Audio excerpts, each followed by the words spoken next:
So just a few extra comments before I start with this presentation.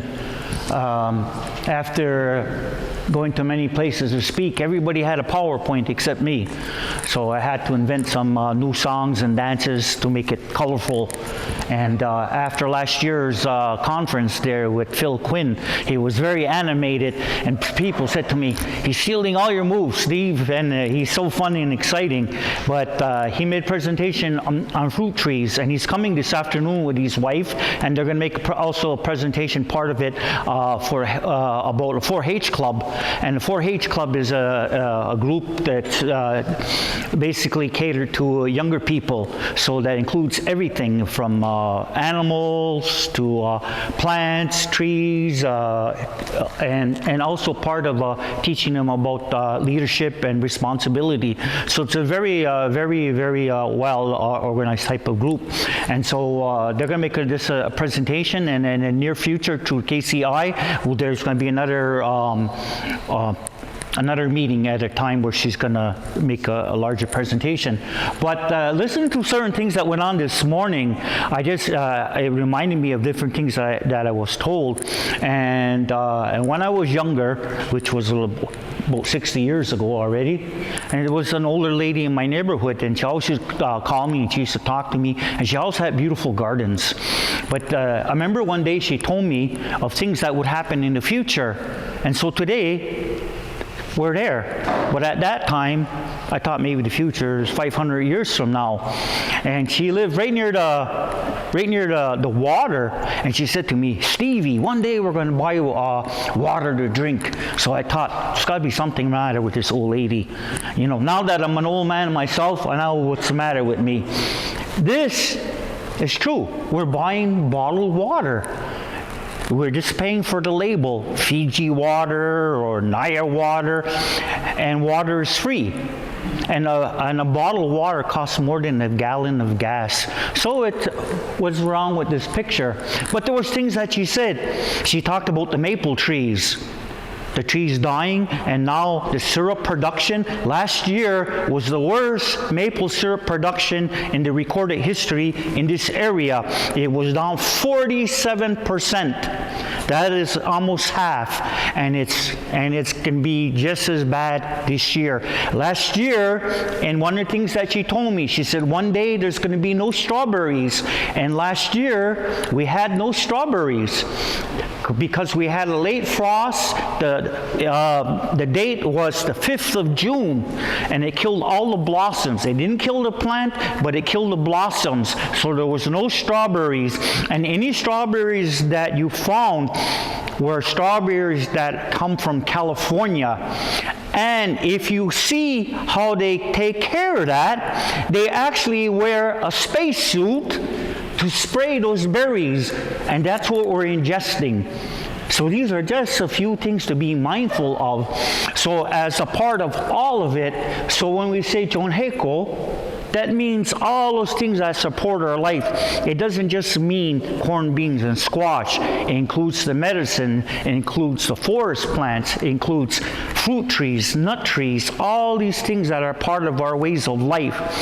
So as I was going along, I began to learn about the moon phases. I always want to know, how do we plant? And I asked the old people about this. They said, well, we just plant it by the moon. But a few years ago when I was speaking in California, somebody asked me some questions about it. Then all of a sudden it kind of dawned on me, you know, this was also related to residential school, because our grandparents were put over there. So a lot of this knowledge stopped, and some of them were like made to feel ashamed, so these things just came to a halt. So I started to relearn. So I was in a conference in Six Nations a number of years ago, and there was an older woman there. Her name was Renee Thomas, and she was talking about this. And so that's how I began to learn. So I went out. The first thing I did, it was in the moon phase of planting potatoes. So I did, and I put potatoes in this moon phase. And 39 days I had flowers on my potatoes, which is awesome, because when the minute flowers appear, that means it's beginning to make potatoes under the ground. And I had other potatoes that I planted about a week or so later that were already sprouted, and after 27 days, they were just peeking out of the ground. So look at the difference by following the moon phase of planting. And so there's a couple things very quickly I want to talk about. So this is our traditional calendar right here on a turtle rattle, and we also use it to sing the sacred song in our longhouse, which we call Ustoa Goa, okay? But on here, there are 13 plates, there are 13 moons. The names I'm still working on, because the moon names that we use today in Mohawk are a little different than the old names they used long time ago. You see? Because in the summertime, there are 3 moons named after the berries. One is a strawberry, one is Sayaze, and I forget the other one. So these are berry moons. We don't use them anymore. We kind of change. But that information is still there, and so I'm going to start reincorporating it. But on the side, the plates here, there are 28 plates right around. So each moon phase is made up of 4 parts, and each part is made up of 7 days, and 7 times 4 gives you 20, that's a 28, and then 28 times 13 gives you 364 days, which is a complete total lunar year. And every now and then, like next week, there's going to be a leap year. So even in the Aztec calendar, they had a day like that was calculated. And they call this a hollow day. That means a day that everybody stopped and they tried to be quiet as possible. See, it was a physical day, but then it appeared and it disappeared. Just like next week, there's going to be a 29th day of February. It's a physical day, but next year, that day will disappear. Where did it go? Maybe under the table, I don't know. It's not there. But you see? So Hutski, what do you think about that? So this is how you read it. And then, because I'm also a feather dance singer, in the language, it talks about the different things. It talks about the plants and so on. And so when you listen to feather dance, because, you know, we got a lot of our songs we learned from the other nations. So in Seneca and in Cayuga and Onondaga, which are the languages that they're singing mostly, you know, you hear it. You hear them talk about all these things. So it's also in our sacred songs. So all these are part of the coming together, and about all of this is how we become living culture and how we continue to make this thing happen. So even at the midwinter, when they stir the ashes, and then when we talk about Oduhet Salgataje, that life is going to continue. We always talk about a circle of life, so this is how it's incorporated. So now as we go along, you know, we carry the knowledge. I learned when I was a boy from my grandfather, and that's how I learned. And I still plant the same way my grandfather taught me.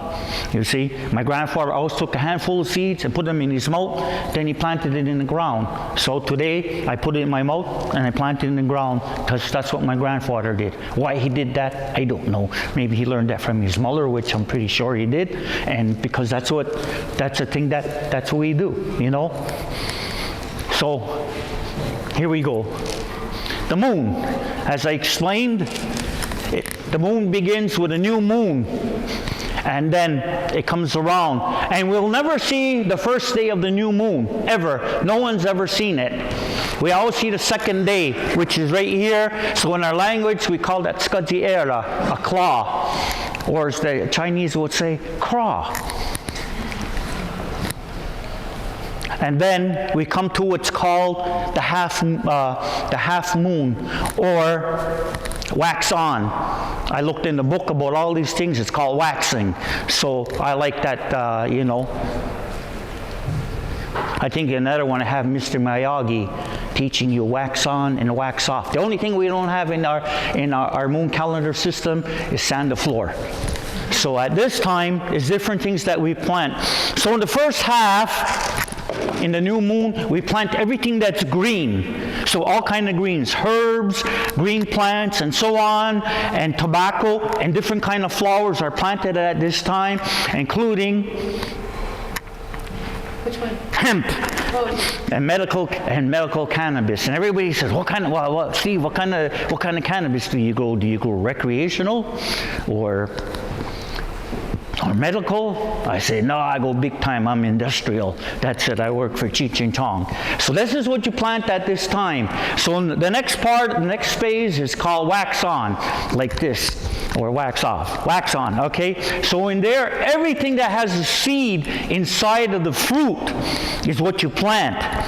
So this here is one of the oldest plants that we have. This is called gutset, okay? Now later, a pear is named after this, gatse. So this is original, this is a gourd.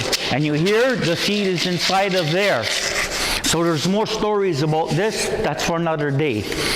So everything that has a seed in the fruit, so it means this, it means tomatoes, it means peppers, it means pumpkins, watermelons, cantaloupes, cucumbers, corn, and beans are also inside of the fruit. The difference with the corn is it fits into two categories. It fits in as a seed in the fruit, which grow in the half moon, but it's also a grain or a grass. So it can also be started in the new moon. So that's the thing. Now, the next one, there we go. I love this. This is my favorite here. So here in Ganawage, we always plant on the Queen's birthday. And when we were in grade school, which I'm older than a lot of you here, we used to sing God Save the Queen every day. The nuns made us sing God Save the Queen, or we got hit with a stick. I remember that. So, but only later on I learned we were singing about Freddie Mercury. But so here in Ganawage, we use the Queen's birthday, a date for planting. And still today, even at the Mohawk Council, they have official planting day goes with the Queen's birthday. I kind of like the picture of Freddie. You know, nobody wants to see Prince Charles anyways. Okay. So then the other traditional marker is Wisung, right here. Whistle. And that's what the old people used to say. That's when we begin to plant but corn. But it was talked about earlier about the phases and the movement of the stars. So in the spring, the stars are going to be over here, which we call Onaguadara. I think they refer to as Pleiades. So they're going to be in the west at a certain time. In the horizon or sunset, they're in the west, and there's a short window of time in that time period. That's where the frost dissipates. So that's the time we can plant like corn. When it's going to come back up in the fall, it's going to come up in the east. So when they rise again in the east, again, there's going to be a certain time period with the frost. That's when we're going to harvest. Then they're going to move across the sky where they are now, and then we had the midwinter ceremony. So this is it. So this is how we traditionally follow the stars and the phases of the moon. Next, please. The three sisters. I always like to stop in the name of love.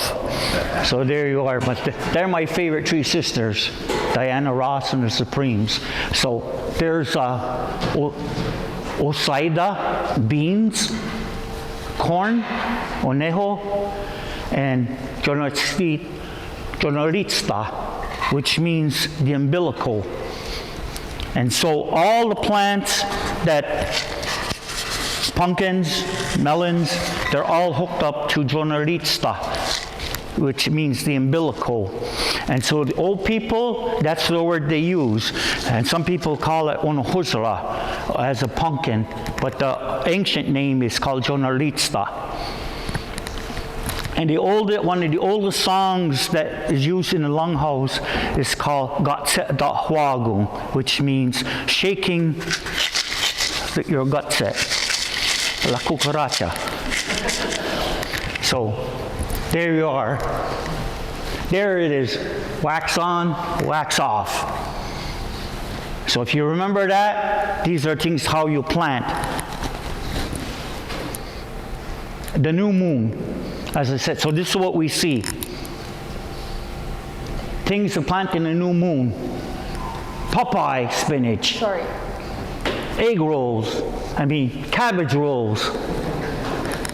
See, you remember those better when you relate it to plants. So also,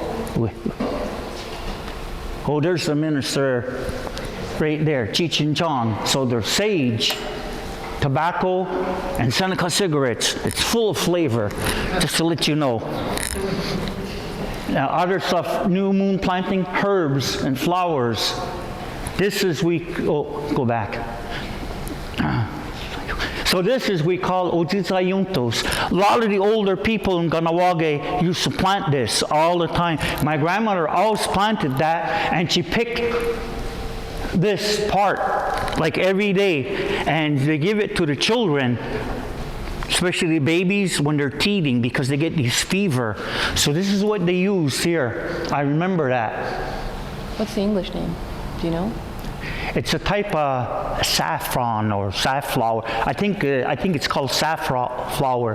Saffron is a little bit different, but Safflower. It's red like that. And then sunflowers. So another thing, sunflowers, sunflowers when they grow, and another thing that sunflowers have been used for is to take all toxins out of the soil. So in Russia, where they had the Chernobyl, that's what they got planted, is the sunflowers. It pulled out all that stuff that's in the ground. So that's a proven fact. So there are things as part of natural restoration of the land. Okay, next. So the half moon. So these are things we plant in the half moon. Chili peppers, soups, ketchup, and tomatoes. So this is just one tomato. I think it was about 2 pounds like this. So that's when I plant there. But now I just want to make another comment, is that a lot of people ask me, well, what about planting in the greenhouse? I said, we didn't traditionally plant in the greenhouse, but if you plant in the greenhouse, you still can follow the phases of the moon and plant that way in the greenhouse. So, and tomatoes is not really traditional to our area, but it's indigenous to the Americas, and so tomatoes only need like under 10 weeks to grow. So if you plant a tomato plant that's too tall, there's another thing. So I'll address that at another time. So when your tomato is about this big, that's the most ideal time for it to grow, because what it's going to do, it's going to establish a root system. But when you got a bigger plant, what happens is you reestablish. So it's as it begins to reestablish itself, you lose about 3 weeks of growing season. So that's some of the things. So there's things that establish and reestablish itself, and there's other things that you need to do. Unfortunately, I didn't have an opportunity to go on the radio this last year, but this year I will often, as I did before, and about all the different things that the different phases, and about the different things that we can do. Every year I calculate, like now at this time, the days we're going to plant this throughout the year. But last year's world prediction for our area, it was supposed to be a dry summer. But it doesn't mean that it's cool and dry or hot and dry. It was just going to be dry.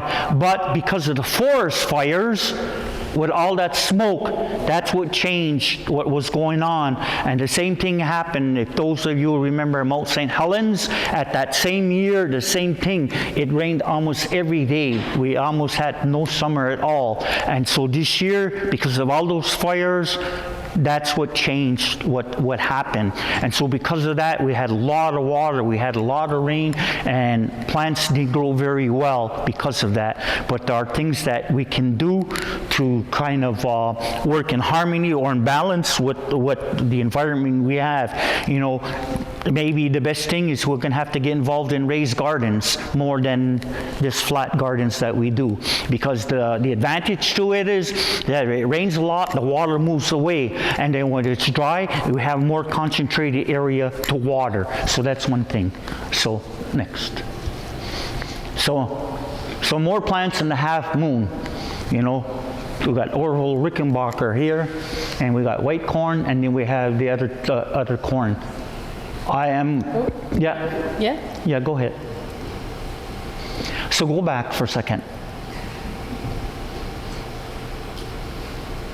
All right, so in the phases of the moon, I'm also working on another PowerPoint for the corns, because I'm always talking about corn. So there are 6 lines of corn. There's flint corn, popcorn, dent corn, flour corn, and pod corn, which is this, or they call grandfather corn. So all of these are 6 lines of corn that are grown throughout the Americas, and then in each one there are many countless varieties and so on. And so where we live here in the northeastern part of North America, the best corn that we could really grow and we should concentrate on, refocus, is flint corns, because it grows ideally in our area very well. Okay, now other varieties, and where you are in the country, like in New Mexico and that place, it's adapted to what they call dry land farming. It's different. We have a lot of water and moisture, and so flint corns do very well here. So our corn here is not really, the white corn is a flour corn. So these flour corns actually came from throughout the Carolinas. So it's a little bit different than here. So I was invited to a corn conference in 2002 or 2020. Yeah, 20. All right.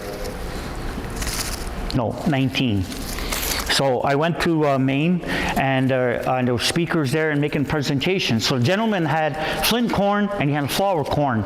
And what happens is, where we live, in the fall it rains a lot. And what happens, the flour corn will absorb that moisture and begin to get bad. But a flint corn repels a lot of that moisture. So I remember one time, there was an old man in Six Nations, we used to call him Uncle Sam, And so I said, Uncle Sam, I said, how come you plant the short corn? I said, you got a long season here. So he told me, he said, because sometime in the fall, it rains, you're not able to take your corn off. So at that time, I used to plant a great big huge garden with John Cree in Ganyasadage. And that happened to us one year where it rained and it rained and it rained. It rained for about 3 weeks straight. But when the corn is stopped, when it gets to a certain point, it just stops and starts to dry back. So it doesn't matter what's going on outside, it continues to dry. So as it began to dry, it started to grab this fungus because it never stopped raining. I remember we were out there picking corn in the rain, with rubber boots on, and just put it in the shade, because we lost 3/4 of that. And my late friend Norton Rickard, where first of all these corns come from Norton Rickard's family in Tuscarora. I remember one year where he lost the same thing, the 3/4 of his crop, because it rained and rained and rained, and they couldn't pick it. And those of you who grow corn and know, and if you ever experience, you'll see it gets this pink fungus on top of the corn.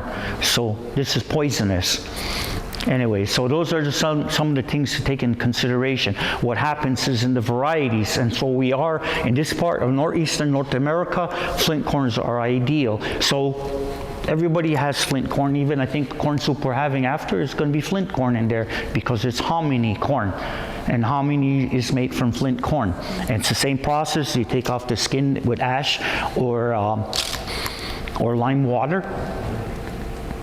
Those of you who eat tortillas or nachos, that's what it's made from. It's made from this kind of corn. So this is what our forefathers used here in this area. And so even some of the older Mohawk corns, it's all flint corn. This is only since the 1700s come to Iroquois country. or this part of our territory. So next, please. So cornbread and tacos are some of the things that we make, and tortillas from this series in the so those are grown in the half moon. Next. Again, different kind of melons, your pickles. Next. Beans. Let me go. Yeah. Again. Wow. Now in the full moon. So in the full moon, this is where you transplant. You plant all your, everything gets transplanted. Berry bushes, fruit trees are in the full moon. Next. You transplant your flower bulbs in the full moon. In the summertime and in the fall time, like daffodils and tulips, they're transplanted in the full moon in the fall. Dahlias and gladiolas in the springtime are transplanted in the full moon. And the reason you transplant all these things that go in the soil is because it's the gravitational pull of the moon that makes the roots. So that's what it's about. Okay? So this is the way it works. Next. Okay. See? And then transplanting again. When you're transplanting, you transplant in the full moon, and you plant like garlic again. It goes under the ground in the full moon. Garlic needs to be planted when it's as cold as like late, sometime October, sometime even November. In the last couple of years, it's been too warm. So I'm almost planting in December. So last year, because it stayed warm, one woman asked me, she said, Steve, my garlic is this high already. And it was only like November because it says it's too warm. She said, what can you do? I says, the only thing I could recommend, and I'm not even 100% sure because I'm experiencing the same thing you are for the first time. I said, just cover it with leaves. I says, that's the only thing we can cope with. Here we go. Next. Yes. Okay, again, things, the tubers, the planting. Potatoes, Jerusalem artichoke, which actually is an indigenous plant. I don't know, I don't even think they had them in Jerusalem, you know. Next, yeah. Again, so there you are. You got your turnips, you got your onion rings. These are things you plant in the full moon. Your rutabaga, carrots, radish. I like this one. So when the moon is going down, they call it the yawning moon. There, yeah. So there you are. And what we do at this time is time to hoe the garden, add our fertilizers, turn over a new bed, do all these things in preparation. So each part, as again I said, is 7 days. 7 days, 7 days, 7 days. So 7 times 4 is 28. And that's the same as the turtle rattle. Right around it is 28 plates. So 28 times 13 moons is a complete lunar year. Next, please. Okay, some of the guys that are not so friendly in your garden. Pepe Le Pew, your neighborhood squirrel, and this guy, raccoon. And this is what they do. So after time you learn, and the other things that do things to your plants, all right? So I remember in one conference a long time ago, I would have different topics. So one year, the topic that I was talking about, well, one of the first ones I did in my first lectures was called The Homicide of Gardening. Then I evolved to the next year. It was called How to Keep a Raccoon Out of Your Garden, What We're Afraid to Ask. And so one of the old ladies in Six Nations, she said, well, Steve, you know how you keep a raccoon out of your garden? So she said, you get a raccoon, preferably he's already dead, so you don't have to do it. And she says, you burn the raccoon, and then you take up his ashes and spread it around your garden, you know. And the reason for that, because a raccoon, like a skunk, is a nose animal. They sniff. So they're going to sniff the ashes, and they're going to think that's them being dead. So they're going to leave. So they're not going to come, you know. But I don't have the heart to go there and shoot them. But last year I had 12 raccoons on my porch, and I caught them. And every day I caught them, and they were arrested. I had them arrested, and they were taken away. So, but I still got another raccoon on my porch, so I got a cage again, and I'm going to go for it. I got these cats who live in the back of my house, and I feed them so they keep the squirrels under control. And the other part of it is food sovereignty. I'm feed those cats. I got things in mind. Food shortages. Next. And there's recipes too. I'm looking at next. There you go. And and a skunk. So one time I had all my beautiful dahlias, and I was wondering, who was digging this up? Because, you know, you can recognize some of what's going on. So then I discovered it was a skunk, because under my dahlias I put a handful of bone meal. So what do they think? They think that something dead is under there that they're going to eat. And so they were digging it up, and that's what they do, because he's a nose animal. So what you have to do with them is you take dry blood. You can buy that any place, powdered blood, and you sprinkle it around your plant, and they're going to smell that, because they're going to think there can be them being dead. So dead or alive, that's the solution. So next, the bad guys. Wow. There's even planes over here in St. Remy, St. Isidore, all in the back, and they're spraying Roundup. That's the worst thing for us, and it's everywhere. Everywhere you can think of. You can go anywhere for a drive in the middle of no place, go in the store and get a bottle of soda and a bag of chips. What are you going to find is Roundup. So we could talk about this, you know, but at some other time. I really like to see a lot more information, and like Kipo, I believe in them. They're going to get more about this stuff, because it's very, very bad. So there's a place in Vermont, and they specialize all about organic and everything. They had a big pile of compost, but they had Roundup in there. And so people came to take that compost. They end up getting sued over it. And you can't get rid of that thing.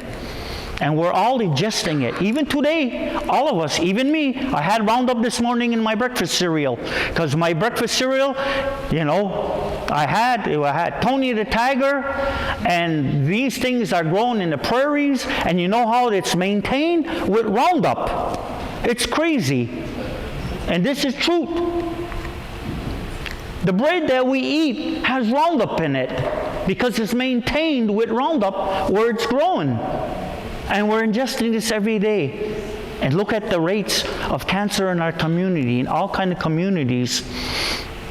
It comes from there. So when we talk about going back to the land, we got to get more proactive as best that we can. You know, I mean, maybe it sounds like we're preaching. I'll do that tomorrow morning. Hallelujah. I'll be preaching tomorrow. Here we go. But today, we really got to take these things in greater consideration. Next. Okay, some of the good guys, even you might not agree with it, you know, but these are some of the things I use to amend my soil. I always begin with garden lime. Lime adjusts the soil. So even if you turn over the ground today, a brand new garden, tomorrow, amend it with soil. Put lime in the soil.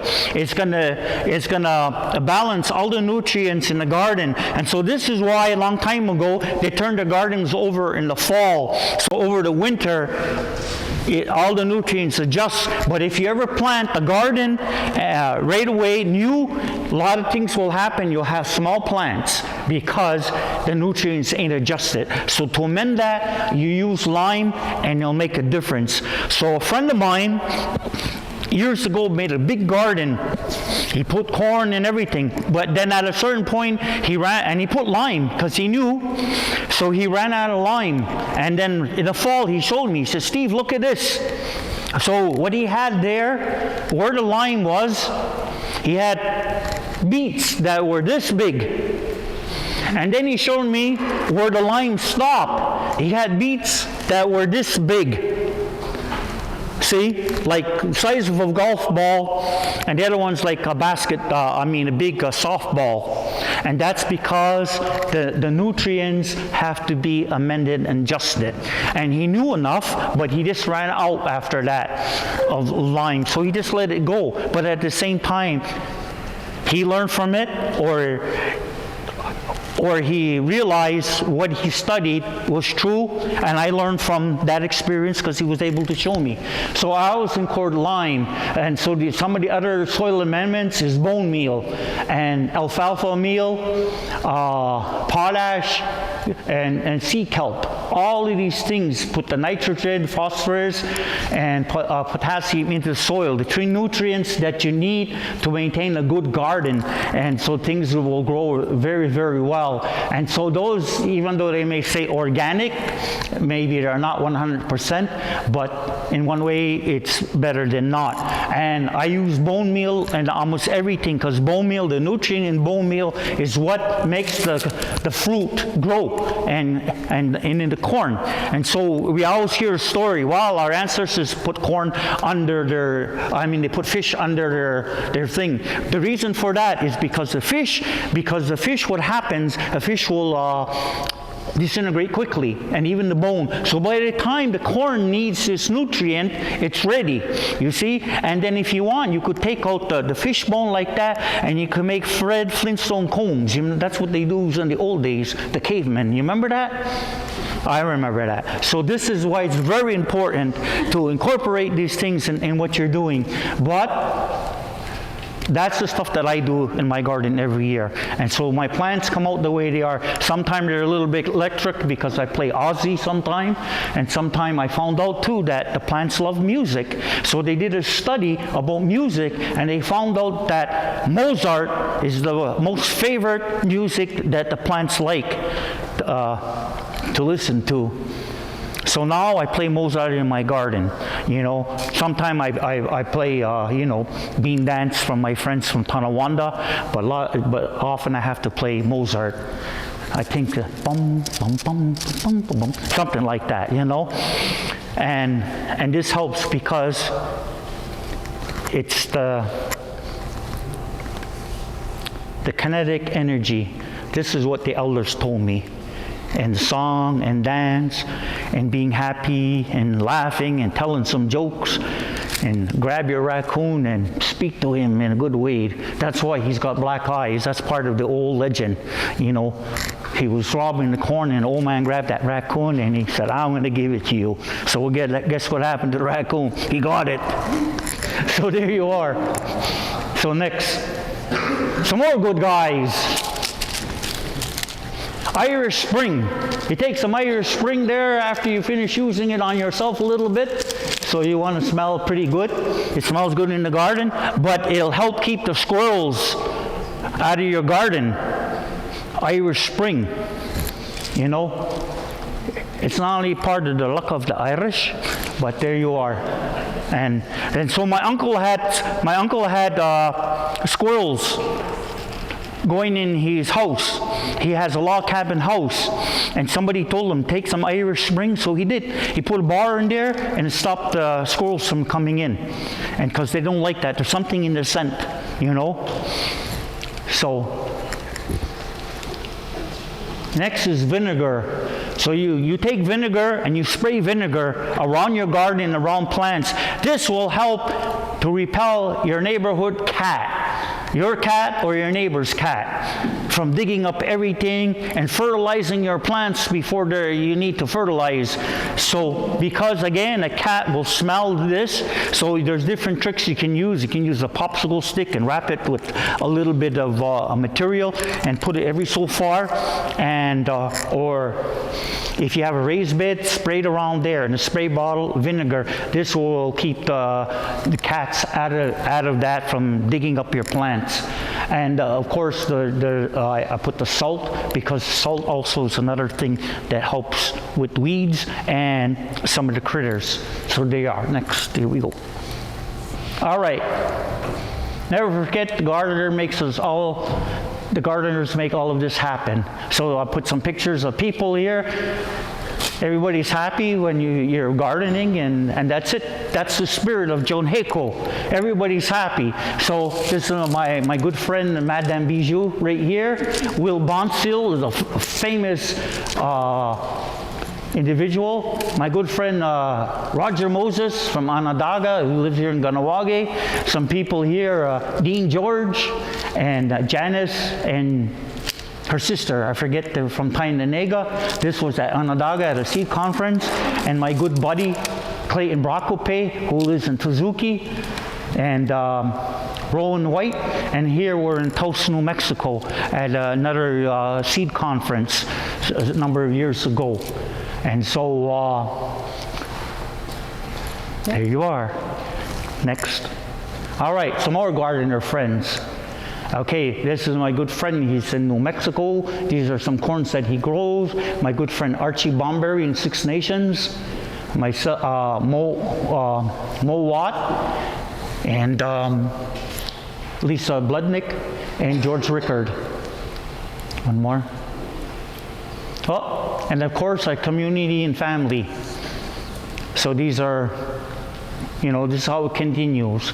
I have all my grandchildren. I teach them how to plant. I have them working with me in there. And so of course, community and family. Next. That's it? Yeah, okay. So anyways, I know it's just about time to eat. And I don't know if this is the right part to do this or after, but because I didn't start this morning about this. And now I would like for us maybe to have a moment of silence and, for our dear friend, Terry Lynn Brandt. She's been involved with us for many, many years. And she just recently passed. She was here in October. And she got some kind of a strange disease or sickness that actually came from the soil. It's scary. It's scary. These are realities of life. And all the things that she's done and over the years, I worked closely with her for about the last 20 years. She's been a big influence on me and always encouraging us, and she was, very gung-ho about a lot of these things. Sometimes I didn't get along with her because I thought she was too, and that's the way she was. But she was a proud Mohawk woman, and that's how Mohawk women are. That's the way we're going to get things done, and it happened. And this is the way she lived her life. She was a school teacher for many years, but she was advocated, gardener, dedicated to maintaining the corn, the beans, and the squash. So I'm going to put the corn down for a moment and shut this off just for a few seconds, and we're going to honor Terry Lynn. I know it's not customarily our ways to do things like this, but I think at different times we need to acknowledge each other. And that's what the old people always said, that we should acknowledge each other because, when we say "kasanyaro," to encourage, well, what does that mean? I went this summer, or in the fall, I went to speak in Missouri, and the family I was staying with for that week. So one night they were all praying. So they put out their hands, so I had to hold their hands and pray with them. So the next day, I said to the lady, I says, well, I did that with you because I'm respecting you, what you believe. Now, if all of us say we have respect in us, that means we have to live it, not just say it. That's the way I learned. That's the way I learned from my uncle, Mike Woodrow. He talked to me like this all the time. And now we have to carry this on, and we have to pass it on. Because respect is the number one thing in our culture. It's not only a word that's said, but it's a word that we live in our heart and do it. So just one moment for Terry Lynn. Yahweh. Means it's time to eat. Okay, thank you very much.